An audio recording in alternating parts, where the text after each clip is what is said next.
Hey folks, what's up? I have a new article that I have been working hard on for the past 3 or 4 days, and it's about the Comey case, but it's about much more than that. I started out writing about the Comey case, and I thought I would just do an article that highlighted some of the things we learned from the Comey case, that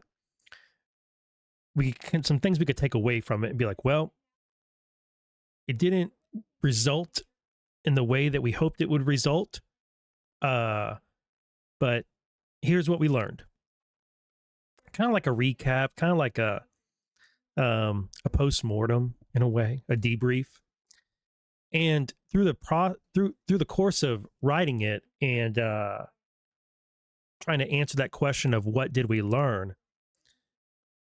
I ended up doing a debrief on 2025 and the disclosures and declassifications that we got this year. And there's a through line. There's a through line for all of them, or at least the ones that I'm pulling together. And there's a dozen or more.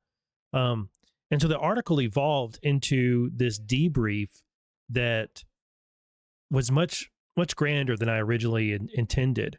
And so what I want to do with this video here is I want to take you through the article, and I'm taking you through it while it still has a lot of imagery in it. I put a lot of screenshots, as I usually do, that really, just add visuals. And for me, I like seeing that in an article. I like seeing the citations and the actual, the source. I want to see the primary source for each claim in the material that I'm reading. So I'm doing that. I'm doing in the article what I desire to see in other people's work. But I feel like it makes the article so huge and clunky that I'm not actually going to publish it with all of these screenshots in it. So what I decided to do is I'm going to take you through this article while I still have all of these screenshots in it to give the good visuals for a video like this. But then the actual published version that I'm going to send out after I get done with this video is not going to have all those. I'm going to clean it up and only have a few in there. That way it's just more readable, I think. Or at least that's what I'm thinking I'm going to do right now. I sometimes make things up as I go along, and maybe we all do that. Life's a lot more fun if you do it that way. So thank you for being here for this video. I hope you enjoy it. My link tree is in the link of my profile and at the bottom of the description of this video and or a podcast. If you're listening to this, you'll find my link tree, and there you can find all the places to follow, watch, listen, and support the show. Justhuman.substack.com is where I publish my articles, and it is also the best way to support what I do. $7 a month. You're buying me a cup of coffee, which I have a fresh cup here, and you're contributing to my Pacer fund so that I can continue buying court documents and extracting information from them and putting them into articles and videos for you. So we're going to go to this is the edited. I'm still editing and still writing this article. I haven't quite wrapped it up yet. That's another reason I'm doing this video, is I feel like through reading this to you, presenting it, rather, it's going to be more so presenting, or at least as much reading as presenting. I feel like I will make it up as I go along, and I will through presenting it, I'll arrive at the conclusion that I want to get to with it. All right, I have a fresh cup of coffee here, and I've had one cup this morning. But funny story, I did a thing that many coffee drinkers I think will appreciate this funny story, so I'm going to tell it right here at the beginning of this video. So I'm going to pour the hot water in my French press, and I'm like, where's my scoop so I can measure out the coffee from the grinder? And I can't find it. So I'm looking all around. I can't find where it is. And I'm just like, screw it. I'm just going to eyeball it out of the grinder, right? So I just like dump the grinder in there, and I'm like, that looks about right. And then I pour the hot water in there, get it all set up. And I'm like, okay, well, if it's too strong, it's too strong. No big deal. And then I go and look, and in my hand the entire time, my other hand was the scoop. And so I have a fresh pot of French pressed coffee that is either going to be just right or a bit too strong.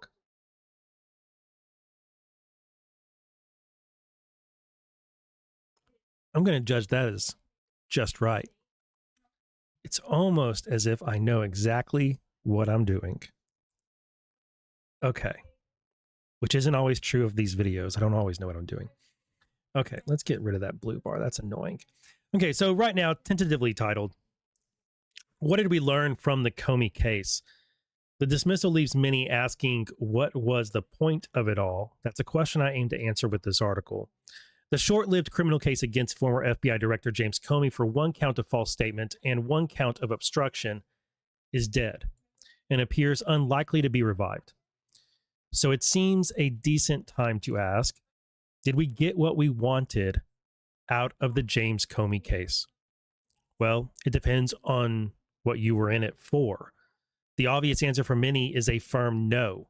If you are in the camp of Comey is a dirty cop and is deserving of some sort of punishment for whatever crimes you've been convinced he is culpable of for, whether it's the charged conduct or far worse, then what you probably wanted out of this case was to see Comey suffer to some extent. I have been told hundreds of times in comments and replies and seen it written or heard it said elsewhere thousands of times that Comey deserves to suffer in some way. If that's you, then no, you did not get what you wanted out of this case at all. If you are of the opinion that this was a vindictive political prosecution, a wrongness delivered at the direct urging of President Trump, whom you in all probability strongly dislike, and carried out via his henchwoman, Lindsay Halligan, then you likely got an acceptable, if not gratifying, conclusion to the case. I think there is a third group that, regardless of opinions on Comey and on the merits of the case, was in it for the ride. In it for the arguments, the disclosures, the exhibits, and a trial if it got that far. We were in it to find out, and I'm including myself in this, we were in it to find out where it goes and what we learn along the way or could learn. This is the group I am in, and I think a few of you are in this group as well. I'll have to do some editing on this paragraph later. This article aims to convince you that we, this third group, got a healthy serving of what we wanted out of the case against James Comey. Not everything we wanted, certainly not, but a tasty plateful nonetheless. Perhaps more importantly, we should all ask, did DOJ get what it wanted? Did Trump? What was the point of bringing this case only for it to result in an easily predictable collapse?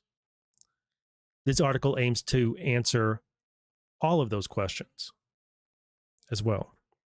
Moreover, this article is an effort to sequence the case of United States v. Comey into a series of happenings, a cavalcade of declassifications, disclosures, exposures, reforms, and signs that a reckoning is ahead.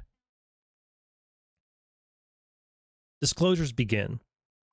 In the second week of April of this year, FBI Director Kashyap Patel declassified and released to the media and published to the FBI Vault site almost 700 pages of documents related to Crossfire Hurricane, primarily related to the Steele dossier. Together, these documents constitute what is called the Crossfire Hurricane Binder. The vast majority of the material was already public thanks to various civil and criminal cases and particularized disclosures, though sections of it remain redacted even with this new release. Among the newly revealed portions were a declassified interview with then NSA Director Admiral Mike Rogers, a declassified interviews with memos about and payments to Christopher Steele,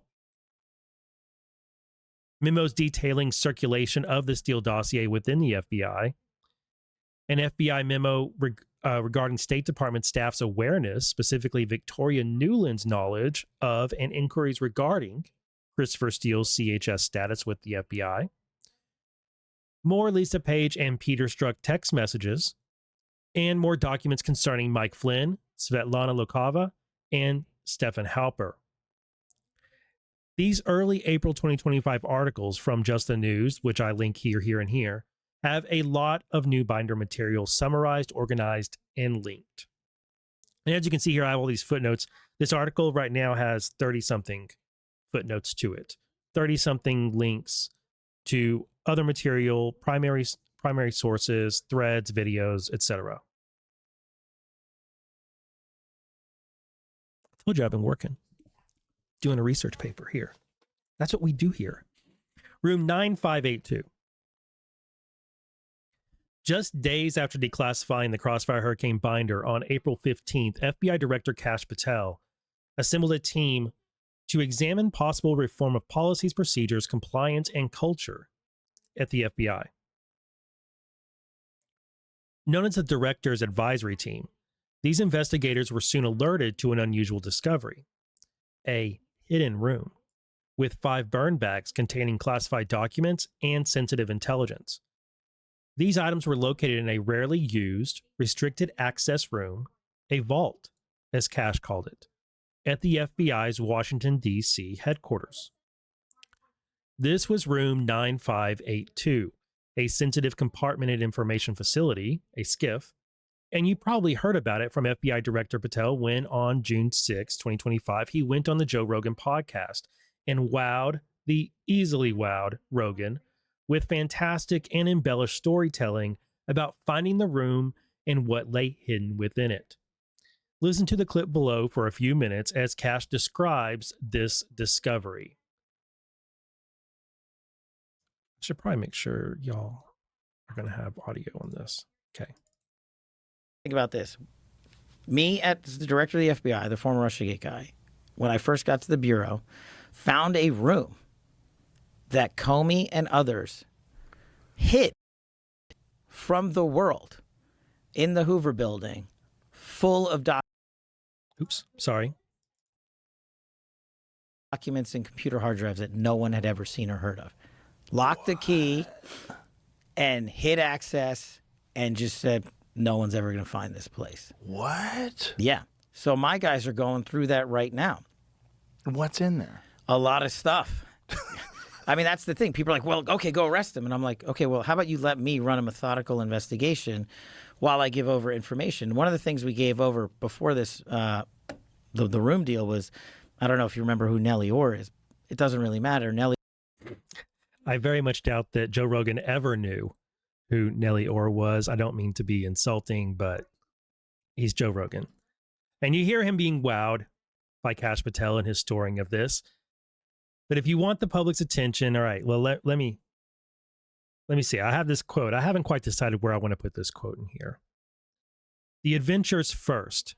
Explanations take such a dreadful time. That's a quote from Lewis Carroll and Alice in Wonderland. And I think this quote, this idea of put the adventure first, leave the explanations aside or leave them for a later time. Because it takes so much to explain things to people. But I'm kind of the guy who I live for the explanations. So, and I think you're here because you want the explanations. So, but Kash here, he's going with the adventure. He's telling Joe Rogan an adventurous story. The explanations come later. And if you want the public's attention, which I believe Trump always wants the public's attention, right? If you want the public's attention, you've got to tell them a compelling story. And if you want to bring them along with you as the story unfolds, there's got to be a hook and a question that needs answering. Adventures first, explanations afterwards. So remember this quote as we move ahead through this article. I think it's insightful or something like that. Now, it was immediately clear to me, and I'm sure to many of you, that Kash was talking about a SCIF and that he was sensationalizing his telling of accessing it and putting his team on the material secured within. He was selling a story, a narrative, one meant to hook Rogan and the audience into a tale of a secret room, hidden evidence, conspiracy, and undeterrable investigators bringing it all to light. And Rogan ate it up like he does every story that has those elements, savoring every provocative detail and applying zero circumspection to any of it. To discerning audience members, the notion of a secret room at the FBI headquarters with a stash of uber important classified documents stuffed in burn bags that possibly implicate some of Russiagate's biggest names in criminality just being left in an obscure room in burn bags that, whoops, didn't get burned, or in the hope that no one would ever find them is silly, to put it softly. It's way too far-fetched for most people. But this is Joe Rogan that Cash is speaking to. He's got a great deal of knowledge and expertise in detecting bullshito, championship tier MMA skills, and cannabis strains, but his frontal lobes go numb and his discernment outgasses with every exhale of cigar smoke if you mention aliens, Atlantis, pyramids, its energy stations, or any flavor of pseudo-archaeology or pseudoscience. He is the perfect mark for this story, and his massive podcast is an extraordinary launch point for Cash's story of finding a hidden room with secret documents the bad guys never wanted us, the good guys, to find. Cash's telling would have gotten more scrutiny in a different setting with a different interviewer. Catherine Herridge, for example, would never have bought this story. She instantly would have recognized that it was a skiff, one, and known that skiffs are maintained, regularly updated to keep up with security standards, certified and recertified, and have access logs, etc. It would have been obvious to her, as it should now be to you, the reader or listener, that the FBI director knows damn well where his own skiffs are and can easily find out who has been in and out of them and precisely when. She would have queried Cash more pointedly. Why did the documents exist at all? Who placed them in the room? When did this occur? Why were the burn bags not burned? Are the documents in them copies or originals? Have any of them been digitized? So this story, as Cash tells it, would not have taken off if presented to her or any other professional journalist.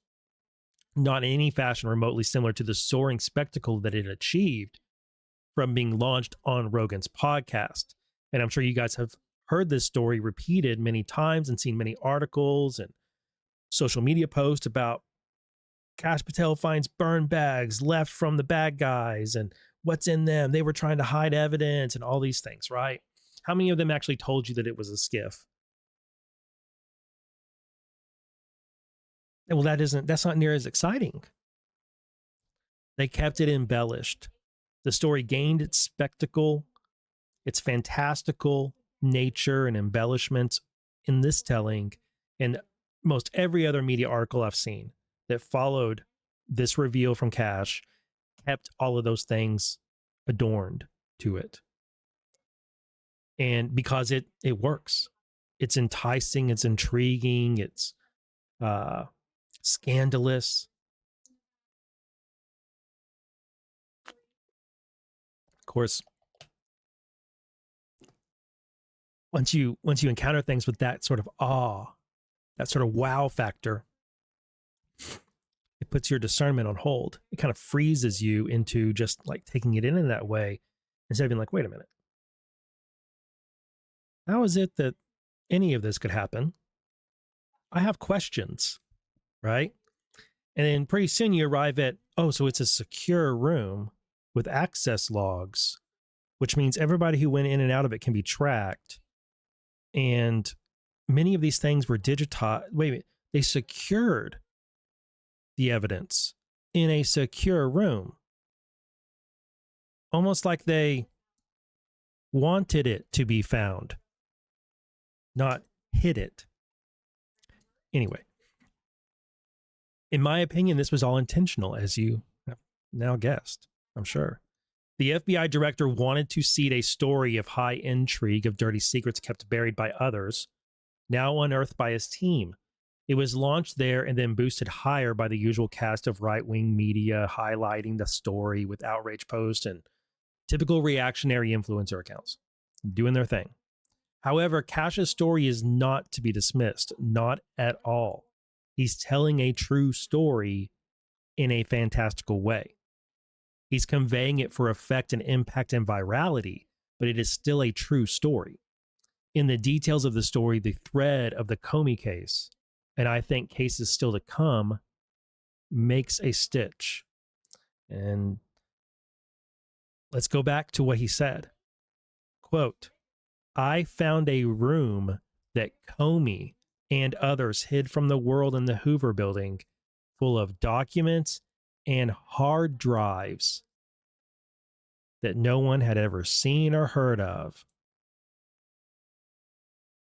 Several months later, on November 3rd, 2025, thanks to a filing in the Comey case and an attached exhibit, a more definitive story on the material secured in room 9582 is presented in a motion and an exhibit filed. I need to edit that sentence. I said the same thing twice. First screenshot is from the motion. The second is from an FBI opening EC, electronic communication, a document that is used to open an investigation. We'll dig more into that later. Here is the telling of discovering room 9582 according to a court filing, which is much different than according to a podcast. In the spring of 2025, a team of FBI investigators was assembled to examine possible reform of policies, procedures, compliance, and culture at the FBI. During their work, FBI investigators were alerted to a seemingly unused SCIF at FBI headquarters.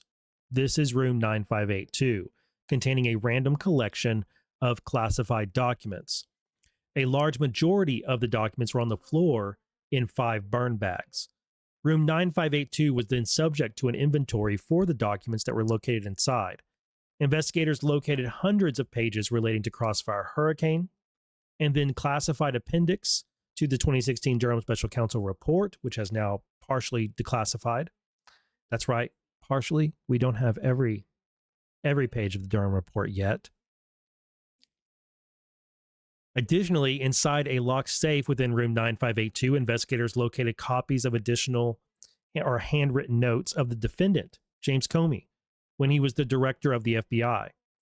Defendant's handwritten notes were not known to any prior investigative teams. The investigative team reviewed access logs for room 9582.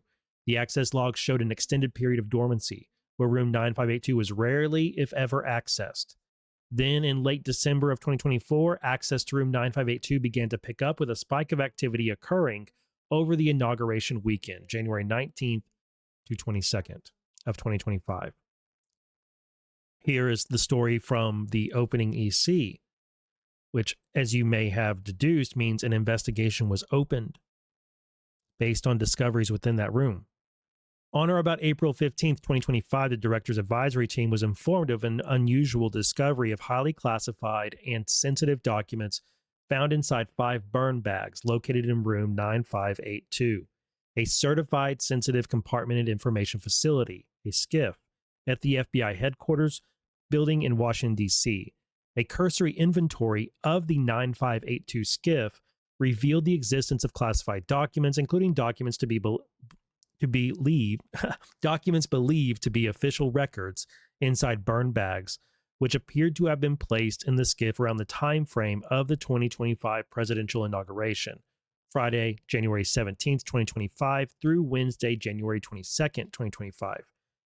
A brief review of the contents of the burn bags revealed that some of the documents left behind may have come from a collection of records held by certain unidentified senior government officials at FBI headquarters.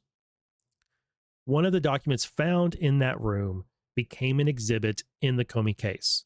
It is his handwritten notes from September 26th, 2016. And you probably saw these notes make the rounds because they appear to show some or evidence a lie by Comey when he told senators that the referral from the CIA regarding Hillary's plan to tie Trump to a Russia scandal and hacking the election, interference in the election, that didn't ring a bell, and that Ratcliffe's letter that declassified this knowledge back in September of 2020 didn't make a lot of sense to him. And of course, these notes say, undermine HRC, something in the system, conditions in the system, HRC plan to tie Trump, HRC health, among other notes. And it seems to say, well, no, Comey knew about these things on September 26, 2016. So he was lying in September, I think it was September 30th of 2020, when he told senators he did not remember being told of this HRC plan, when clearly 4 years earlier he had written a note saying HRC plan to tie Trump. I have a theory about all that, which I'll get to later, perhaps. I haven't actually written it into this article yet. I haven't decided if I'm going to. I may make it its own standalone article. But these notes were not previously known. And now we have it thanks to the Comey case. Here's something you may not know and that we only learned weeks later after Joe Rogan had appeared, or after Cash had appeared on Joe Rogan. On the same day that Cash went on Rogan and told this story, June 6, 2025, the DOJ went to the FISA court with a motion to permit, quote, the use or disclosure of information acquired from one or more of 4 Foreign Intelligence Surveillance Act applications targeting Carter Page. I'm going to correct this typo here. Pretend you didn't see it. That's right. Same day Cash is telling Rogan that story, DOJ makes a filing for use and disclosure of information in the Carter Page FISA applications.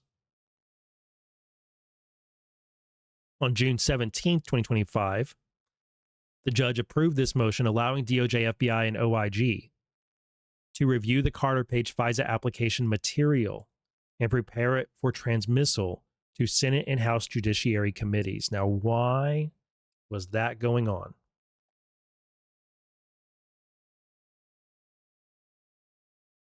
Well, one, it was in response to request from the Senate and the House Judiciary Committees. One of the most pertinent ones being a request from Senator Grassley to declassify the classified appendix to the Durham report. And within that, which we got later in the summer, there's a section that has to do with the Carter Page FISAs. But I want to show you here that underneath and concurrent with the adventurous storytelling are also serious and consequential actions. And Burkash said in that video, in that interview, let me do a methodical investigation. And so at the same time that these adventurous stories are being conveyed to the public, there's real work being done for, and then this opening EC, they opened a preliminary investigation based on material found in that skiff. And they filed these handwritten notes and the story of finding room 9582 in the Comey case, disclosing these things for the very first time. And they also went to the FISA court for permission, because these things are sealed. It's the Foreign Intelligence Surveillance Court. These things are not public. So they had to go get permission from a judge. If I told you which judge, you would probably react. So I'm going to leave that out for now. You can use my footnotes to go see. You could, they want for the disclosure of this information to investigators. And go ahead and tell you.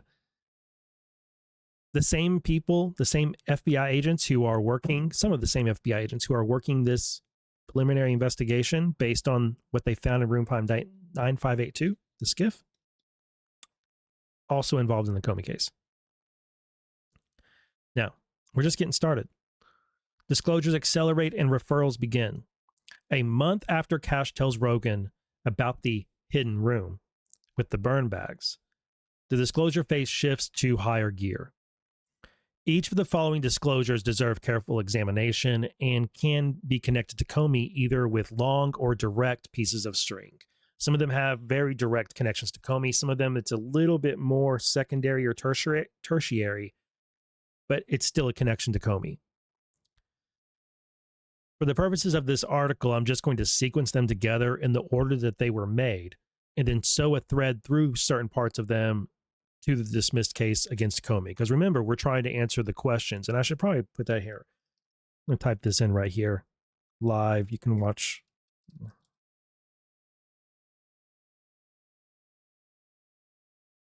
Remind the reader of the questions. That'd be a good point for me to do that.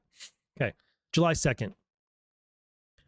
CIA Director John Ratcliffe declassifies an internal CIA memo titled Tradecraft Review of the 2016 Intelligence Community Assessment on Russian Election Interference. Remember, adventure in the X post and headlines that followed, but the explanation is within the document.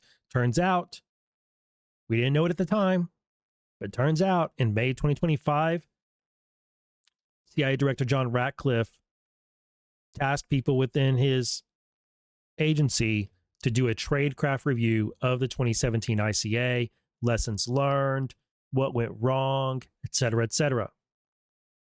We now know that he did that. The tradecraft review of the 2016 ICA, which is a critical piece of the Russiagate scandal, began in May 2025, weeks before Cash's group found a trove, or just weeks after Cash's group found a trove of Russiagate-related materials hidden in the FBI SCIF, and shortly before, he went on Rogan's podcast. On July 8th, 5 days after Ratcliffe's ex-post, we learned that he, John Ratcliffe, has referred evidence of wrongdoing by Brennan, then CIA Director Brennan,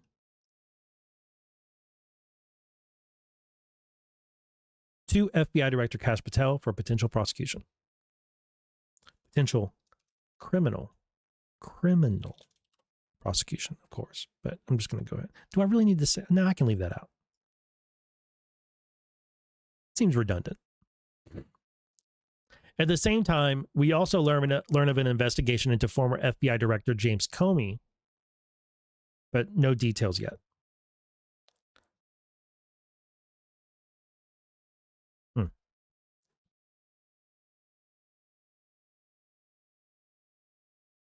July 13th, following week, a report that a grand conspiracy case was opened by the FBI in either May or June, possibly operating out of a district in Florida and focusing on the weaponizing of intelligence and law enforcement agencies, as well as election interference in the past 3 elections. According to sources, 2 secret tranches of evidence that identify a potential ignition point to the alleged conspiracy in the summer of 2016 could provide a significant boost to the probe if they were to be declassified. Declassified. I got to get it right, Athena. The word tranche, if you guys don't know this is an educational moment here. The word tranche is French for slice. And in Washington, D.C., the word is used to mean an appropriation of or a cross-section of material that carries some degree of gravitas. That's what we're talking about here. Both tranches of evidence are released before the end of that month. What's up, girl? Do you need me? You need me? You okay? Okay. I understand. I'll be right back. Okay. Both tranches of evidence are released before the end of that month. The classified annex to the mid-year exam report from the Inspector General on Hillary Clinton's, that mid-year exam is the code name for the investigation to Hillary Clinton's email server. And then the classified portion, or at least almost all the classified portion of John Durham's final report, the portion that has to do with the Clinton plan intelligence and the Russian memoranda and all that stuff. I've done other videos on those. All right, July 17th, the classified version of the 2017 ICA is declassified and released by DNI Gabbard, along with 80 pages of emails from September 2016 through December 2016 concerning the drafting and rollout of the 2017 ICA. It's my understanding, I'm going to get that typo fixed. It's my understanding that there are 3 versions of the 2017 ICA. There's the unclassified version, which was initially released. There's a low classification version, and there's a high classification version, which is TS-SCPI or SCI. I think it's carry compartmented information. There we go. What we got on 17th July 2025 is the low classified version. July 18th, DNI Gabbard, so the next day, DNI Gabbard announces that she has sent documents and a criminal referral concerning manufactured and politicized intelligence and the subversion of Trump's presidency to the DOJ.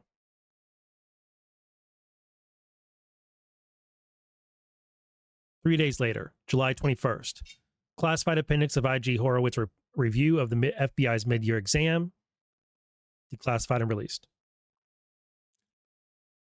Also July 21st, and another place where we're going to stitch in the Comey investigation. We didn't know this at the time, but you guessed it, thanks to filings in the Comey case, we now know that on this date, investigators filed the opening EC for a preliminary investigation related to what they found in room 9582. The investigation is designated as SIM, sensitive investigative matter, because it concerns the involvement of former officials who served in executive level positions within the FBI and includes allegations of obstruction and or corruption.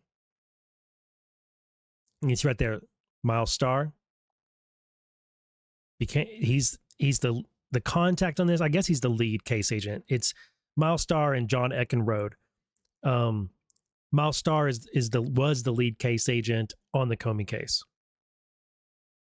And what they're investigating, it's a preliminary investigation at that time. I'm guessing it became a full investigation, but we don't have a document confirming that. But it's investigation into the activities or involvement of current and or former FBI employees for potential violations of Title 18 USC 2071, which is concealment, removal, or mutilation generally, and or of materials, documents, official government documents between July 1st, 2016 and the present day, July 21st, 2025. Next day, July 22nd, D&I Gabbard declassifies and releases a 2020 report from the House Permanent Select Committee on Intelligence, HPSCI, regarding the 2017 ICA. That report was made before this date, 18 September 2020. It was made before then and then was updated as new information came out. But the version she released is, it goes back to September 2020. July 30th, so a week later, D&I Gabbard releases documents and emails from a whistleblower within the intelligence community regarding the drafting of the 2017 ICA and its findings. July 31st, the classified appendix to the Durham report is released. August 12th, almost 2 weeks later, declassified documents from several media leak investigations are released. 266 pages. These are FBI documents. I should put that. And they have to do this media leak investigation. So that's Tropic Vortex, Tropic Vortex, Arctic Haze, Echo's Fate, Foggy Falls, Genetic Christmas, Riding Hood, and Siren's Lure. Now, Arctic Haze is the one that directly connects to the Comey case. So another stitch that we can make with the thread to the Comey case.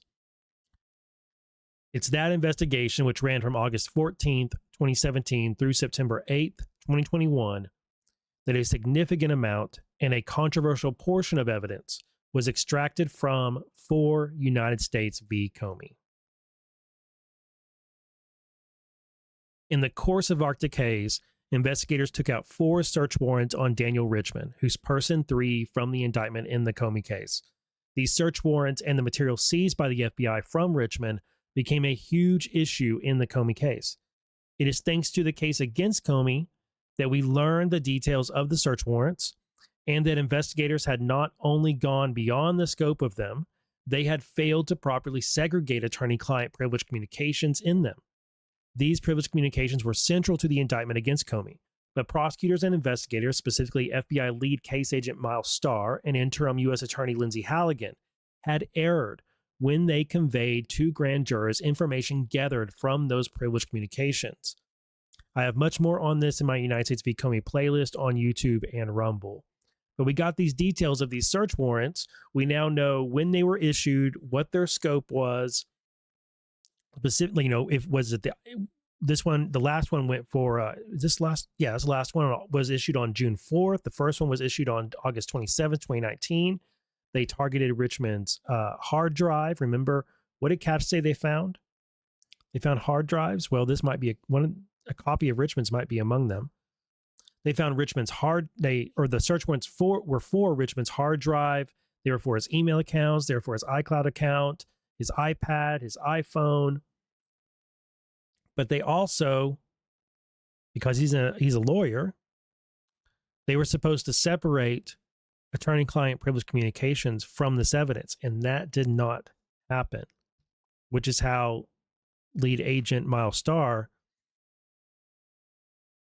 became a tainted case agent, because he viewed attorney-client privileged communications between Richmond and Comey.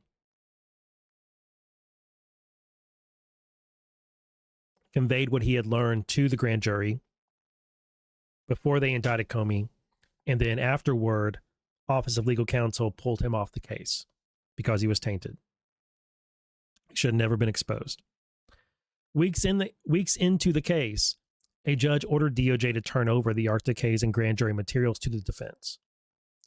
As I have said across several videos on the case, I think this was one of the objectives of the case. DOJ needed the Arctic Haze search warrants, which had been sealed by court order since the closing of the case in 2021.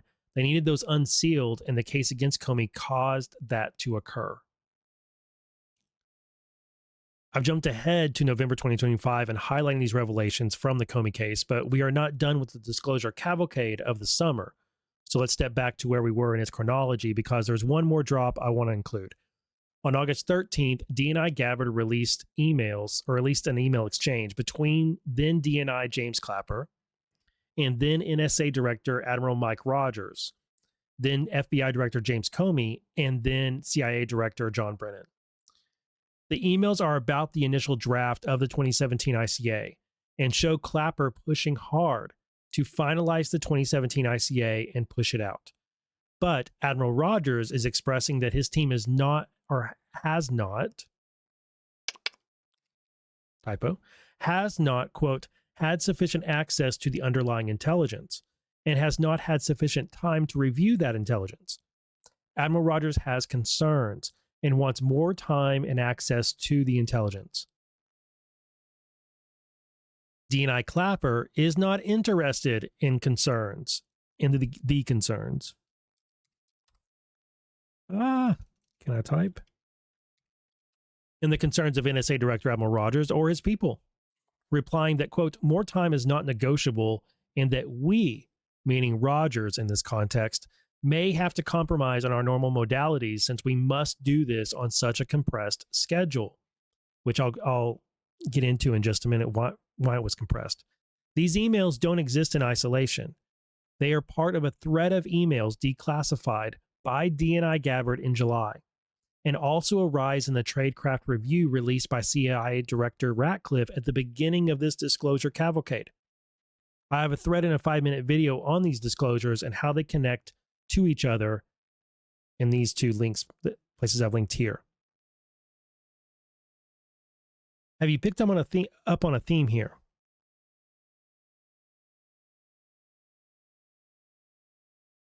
Perhaps a couple themes. One that stands out to me is you have a real focus on Russiagate. All of these things are Russiagate related. All of these disclosures are Russiagate related. In the 2017 ICA is a big focus. Now there's 2 criminal referrals related to what? Weaponized intelligence and the subversion of the first Trump admin. And the 2017 ICA is a key component of that. It's where the weaponized intelligence ended up, there and in the Crossfire Hurricane investigation. All of this, it's not nebulous in the sense that I don't even know if I should use that word. It's not that it can't be tied down and it's orbiting each other. It's that these are all very much sequenced together and pieced together. They fit like Lego bricks. It's almost as if there was a grand conspiracy. It's almost as if there was a grand conspiracy. And it's almost as if what started back here with Cash's fantastical, adventurous story about a secret room with hidden evidence. It's almost as if there's a focus to all of these things. They're all like, they all seem to be part of one main effort. And as I'm writing this article that started out about the Comey case and what did we learn, I started to see it in a way that I've seen it before and I've entertained before. But now I feel like it's inescapable. You can't really view and analyze the Comey case apart from these other disclosures, because it is itself one of the disclosures in this sequence of disclosures, this cavalcade that we've been going through since the spring with the Crossfire Hurricane binder, and then accelerating in the summer with all the disclosures that were made by CIA Director Ratcliffe, DNI Gabbard, and then I'm not sure exactly who declassified the media leak investigation files. I don't know if it was Pam Bondi or Cash. I would think it would be Cash, but I'm not actually quite sure, because the media leak investigations involve both FBI and DOJ. So I'm not exactly sure who that's directly thanks to. I think it's both of them, though. It all seems to be, these are all elements of a main effort to get at, to enable the prosecution of some people who were part of this grand conspiracy. So, wrapping up the article, tying a bow on it all. Get down here and go back to where I was. We had all those disclosures over the summer. Next thing that happened, Comey's indicted, September 25th. But a couple days before, we had some drama. Of course, the whole Comey case was drama. The following month, September, after all these things are released, all the disclosures in, the summer of disclosure we had.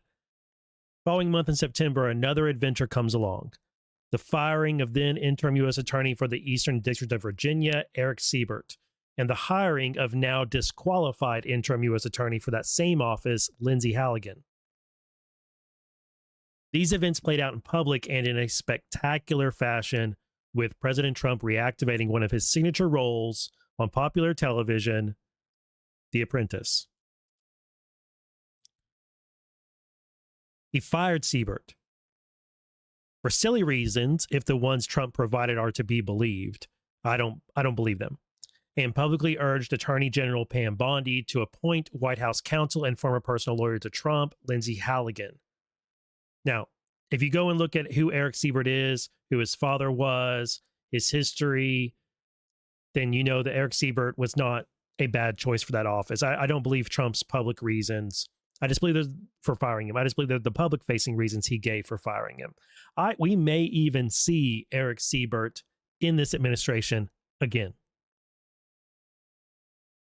in some capacity. You just watch. All right, so Trump makes this post, September 20th. I'm going to read it again because it's hilarious. Cracks me up. It's so Trumpian. It's so boomer. It's so just parsable. It needs to be parsed. It doesn't make sense. The post itself, it's not coherent.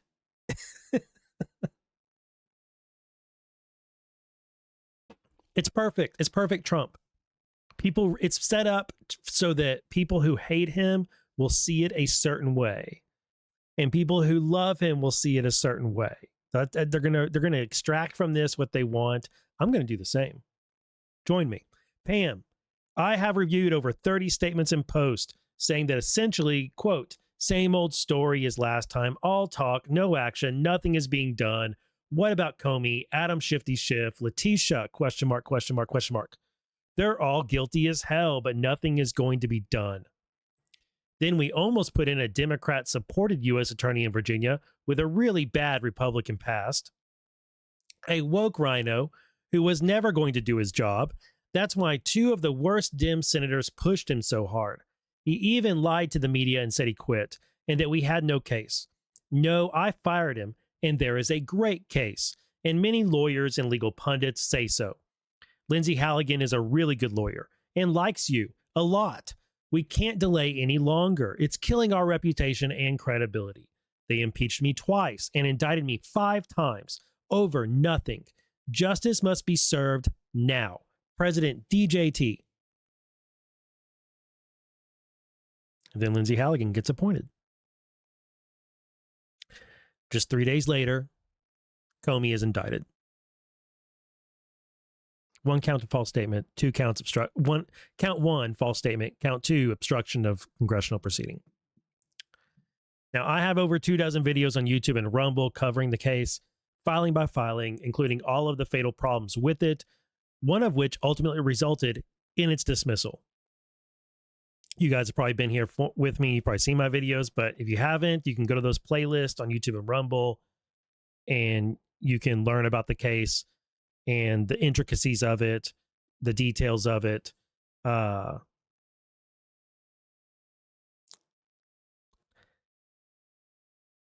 resisting making some comments. I'm going to stick to this article. I have a lot to say. I have a lot I could say, but I'm going to hold them back. A lot of it I've already said in videos on the playlist.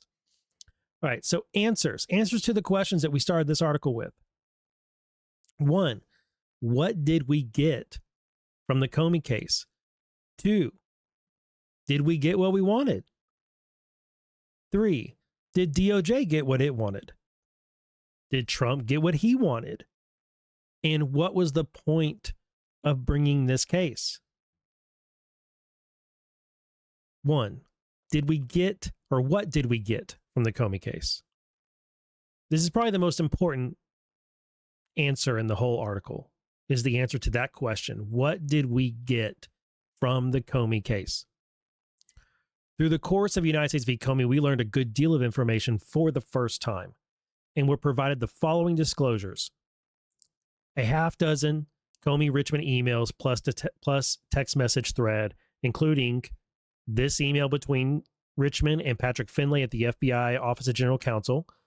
These emails, 5 of them, between Richmond and Reinhold Niebuhr, which is an alias for James Comey. An email between Richmond and Chuck Rosenberg regarding a request from Mike Schmidt at the New York Times. And then this text message thread between New York Times reporter Michael Schmidt and Daniel Richmond. We also got the FBI opening EC related to the material found in room 9582. We got a description of the 4 Arctic H search warrants for Daniel Richmond's devices and iCloud, and a court order to unseal those search warrants. The significance of these things, and I should probably write this, the significance, significance is one of those words I always misspell at first. Of any one of these disclosures is not yet fully realized.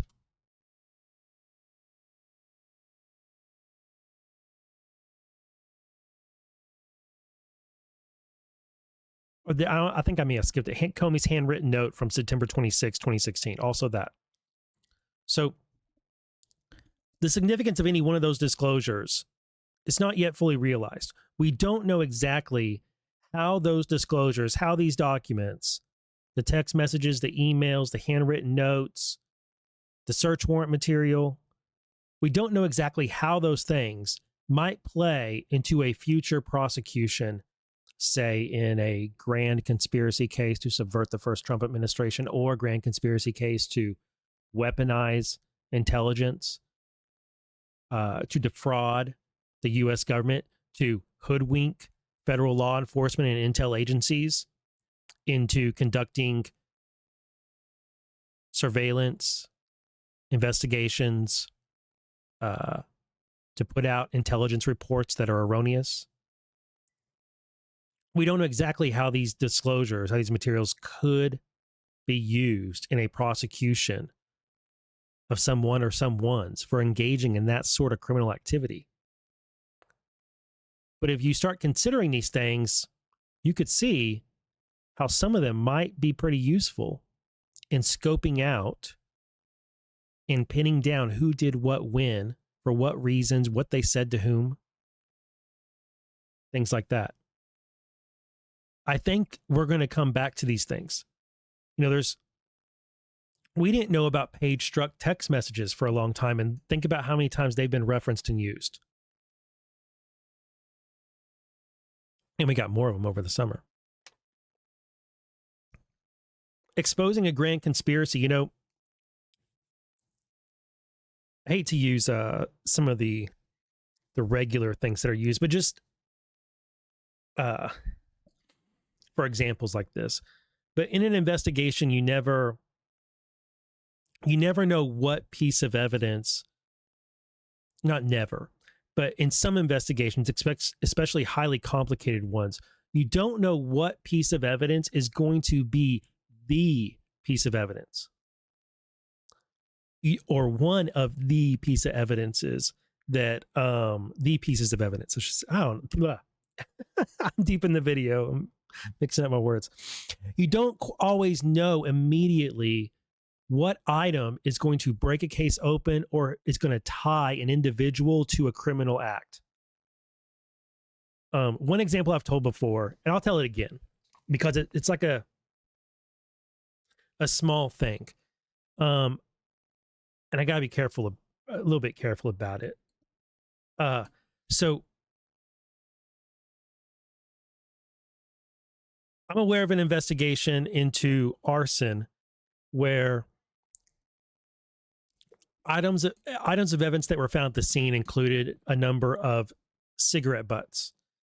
And those cigarette butts were tested for DNA. And DNA profiles were gained on the persons who smoked those cigarettes. And there was a specific brand of cigarette that was smoked. And later on, investigators, as they were interviewing people in the neighborhood around the arson and where the arson had taken place, one of the people they interviewed happened to be smoking a specific brand of cigarette on which they had gotten a DNA profile, and they had recovered a brand of that cigarette from the crime scene. And they had reason to believe that the person who set that fire, who did the arson, smoked that brand of cigarette. And so that person smoking that cigarette, they recovered that person they were interviewing discarded cigarette butt. And it turned out to the DNA on that, in the person being interviewed, the DNA on that cigarette butt matched the DNA on the cigarette butt recovered at the scene of the arson. Exactly where the fire began. And it was only because the investigator was, one, aware that his team had recovered that piece of evidence from the crime scene and was aware of the brand of cigarette. And then when conducting interviews this person I'm interviewing is smoking that same brand of cigarette. And he had the wherewithal to recover that cigarette and then have both tested. And then the DNA profile had matched. The significance of these things, independent of one another, might not have connected them. But together, broke the case wide open, proved it placed that person being interviewed at the crime scene when the fire started, and ultimately was a key piece of evidence in convicting him.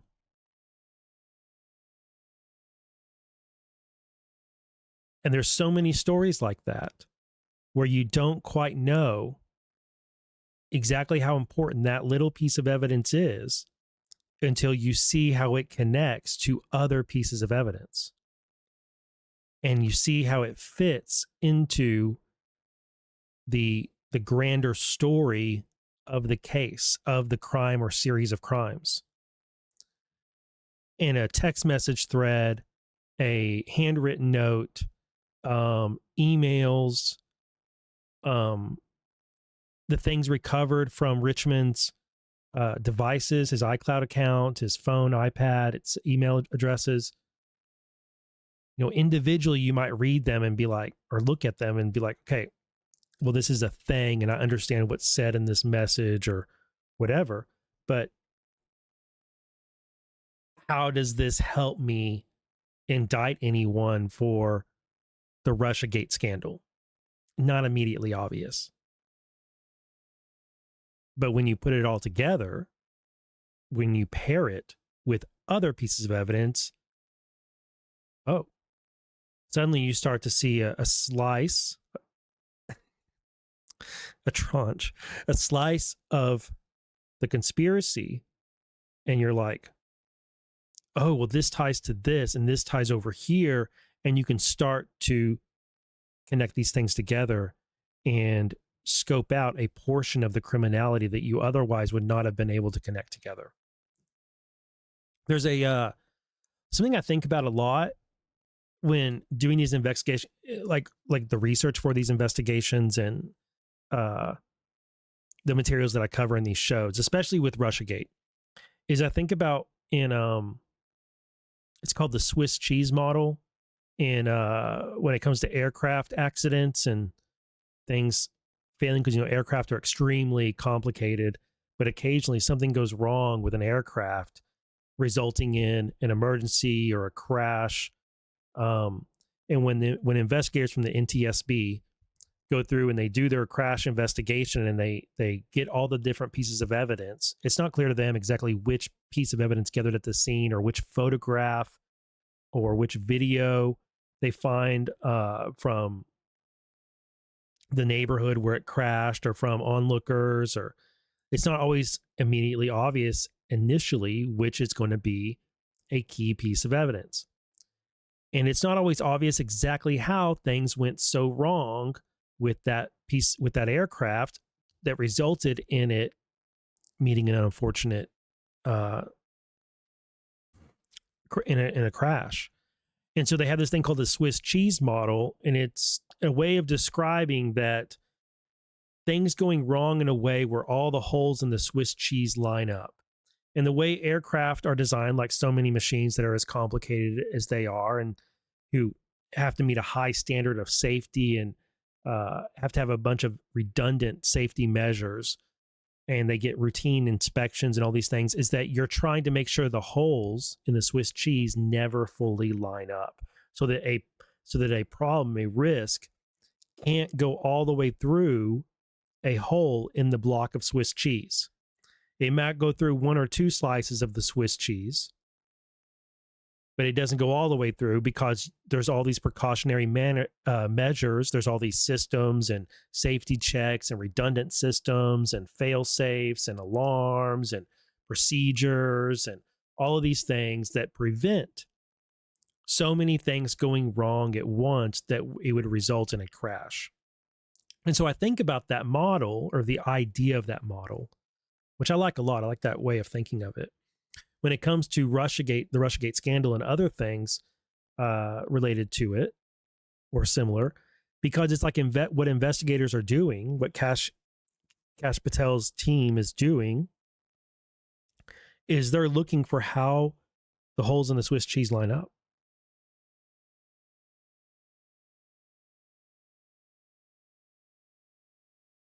And as they get closer to, they have to do that, they have to get those slices of Swiss cheese first and then see how they fit together.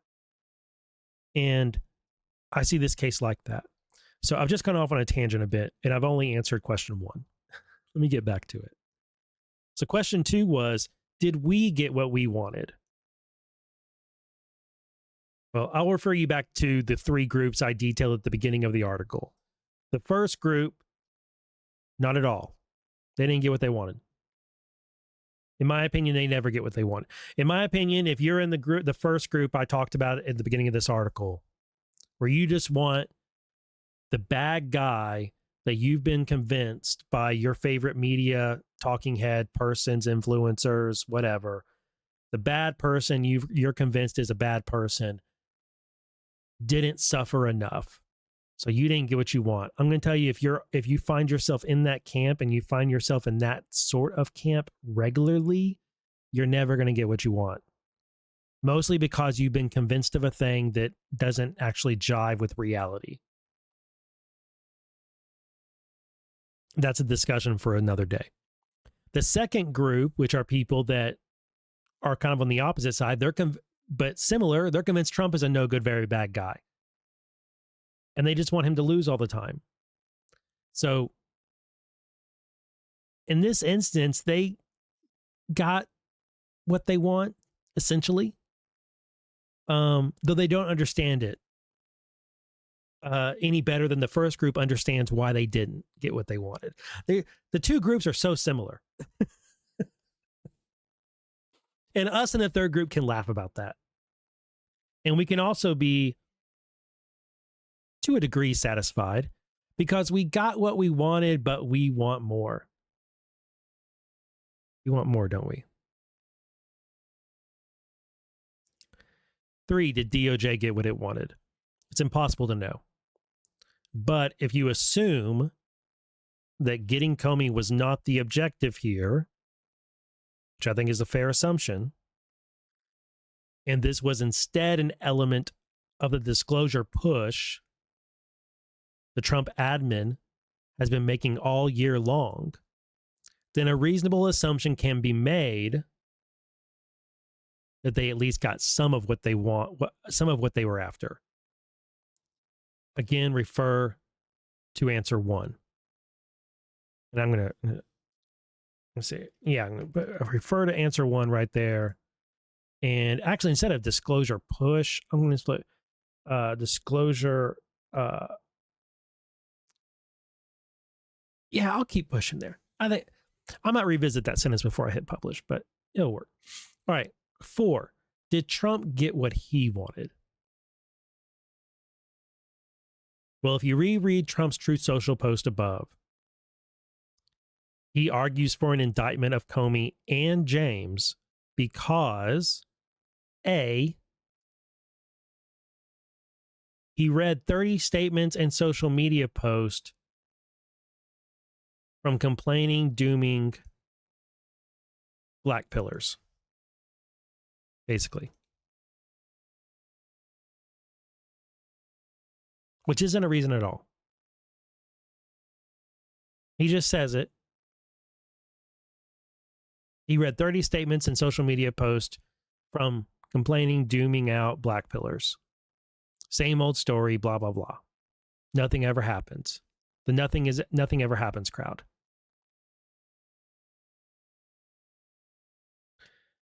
The nothing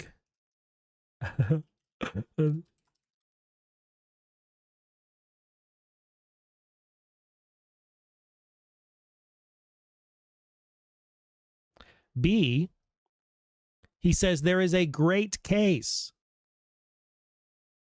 but that's singular. He doesn't say what that case is or who it is against.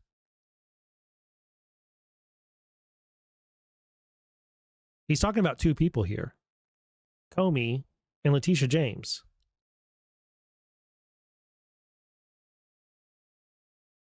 I should probably put both their names there so there's not confusion. Y'all are helping me write the article. Thank you. There's a great case, but it's singular. Which one is he talking about? Or is he talking about some other case? That's what I think. C, because, quote, we can't delay any longer. It's killing our reputation and credibility.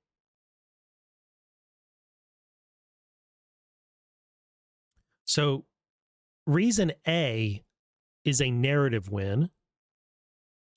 B is a non-specific great case which must be some other case than Comey or James, because neither of those is great.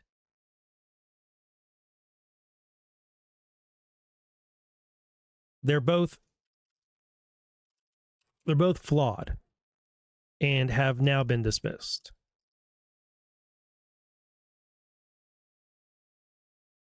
My guess is he's referring to the grand conspiracy case that we now know is going on, that we learned about in July, and that began being put together in late May or early June. And reason C is, again, to get a win in a narrative war.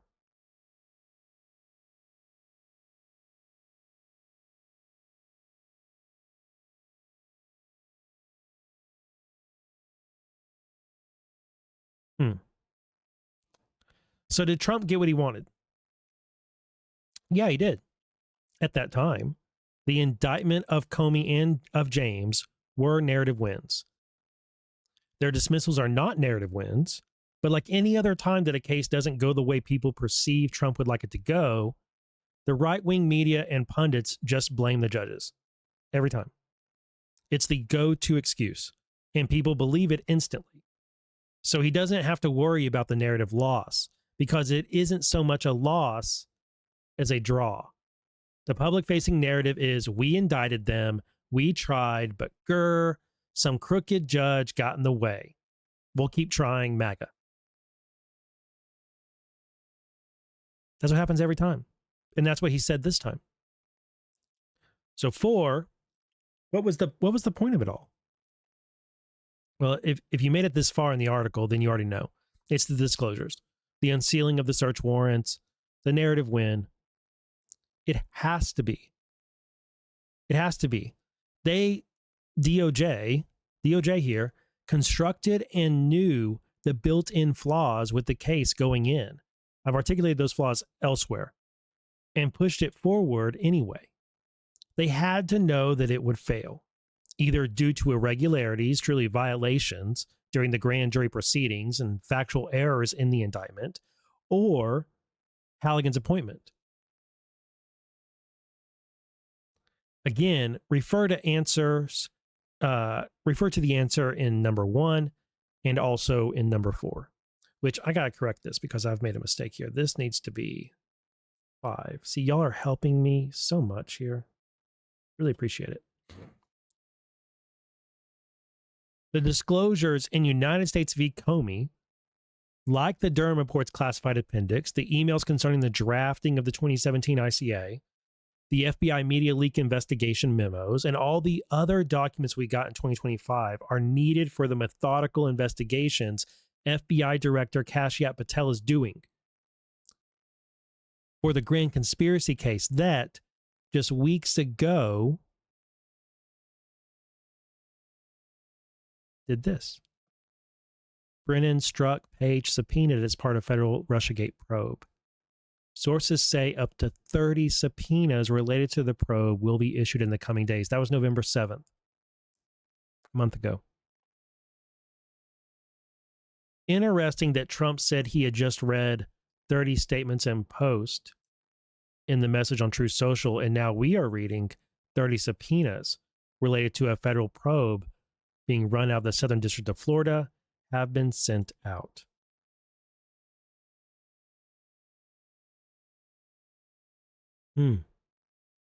A federal probe of Russiagate. In fact, I'm going to say the Russiagate scandal.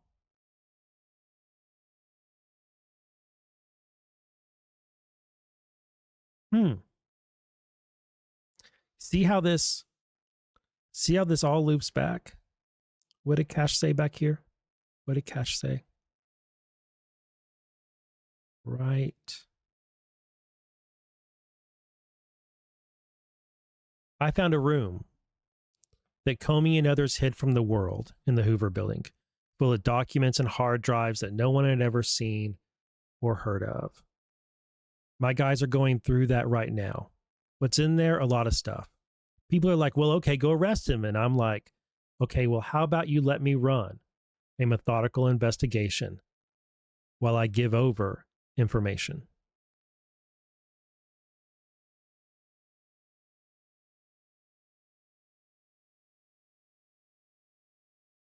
Adventures first, explanations take such a dreadful time.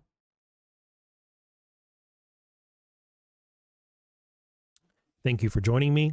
Hopefully, the explanations I provided in this article and in this video were not a dreadful time. And I look forward to seeing you in the next video. Have a good one.